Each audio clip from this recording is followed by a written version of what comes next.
U.S. Secretary of State Antony Blinken is warning that the war in Tigray has launched Ethiopia on a path to destruction. Blinken will wrap up his three-nation tour of Africa in the coming hours. He's currently in Senegal's capital, Dakar. He spoke with CNN's Stephanie Busari earlier and called on Ethiopian Prime Minister Abiy Ahmed to bring the warring sides together. And Stephanie joins me now with more from Abuja, Nigeria. So, Stephanie, what more did he tell you? So, Kim, Secretary Blinken, at the end of this five-day trip, currently in Senegal, we spoke in a wide-ranging interview, in particular about Ethiopia, the urgent need for peace talks and ceasefire, and the humanitarian crisis there. Take a listen to what he had to say. This has to happen as soon as possible, because with every passing day, what we're seeing is an increase in communal tensions that really risk ripping the country apart and spilling over into other countries in the region. So there's tremendous urgency, which is why we are engaged every single day in supporting efforts by the African Union, by others, engaging directly ourselves to try to bring people together to actually start talking.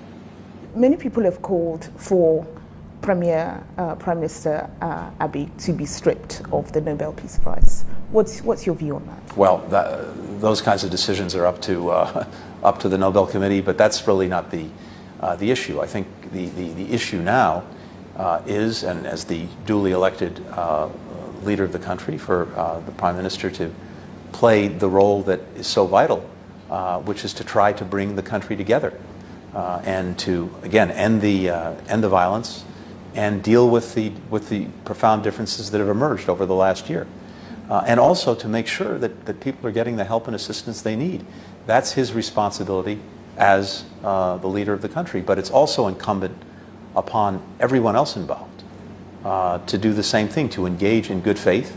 There's no military solution to the challenges in Ethiopia. None of the different combative parties can prevail by military means. That's a path to destruction for the country and misery for the people of Ethiopia, who deserve a lot better. So I hope that all of the leaders, starting with, again, the leader of the country, the Prime Minister, will do that, bring people together, and work through these problems politically.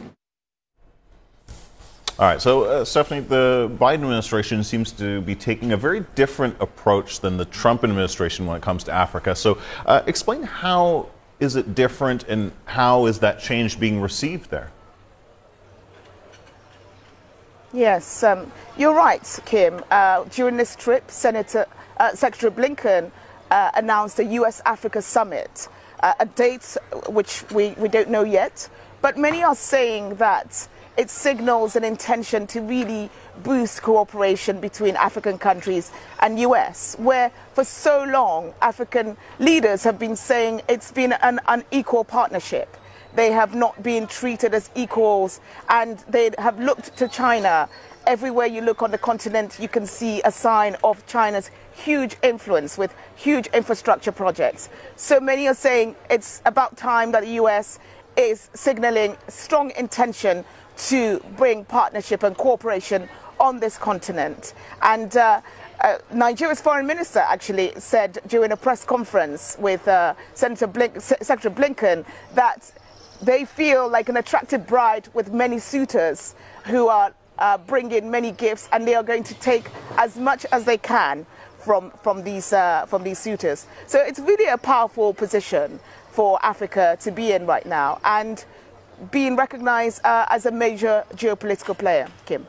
Yeah, I thought that was a colorful quote for sure when I read that. Stephanie Busari, thank you so much. Appreciate it.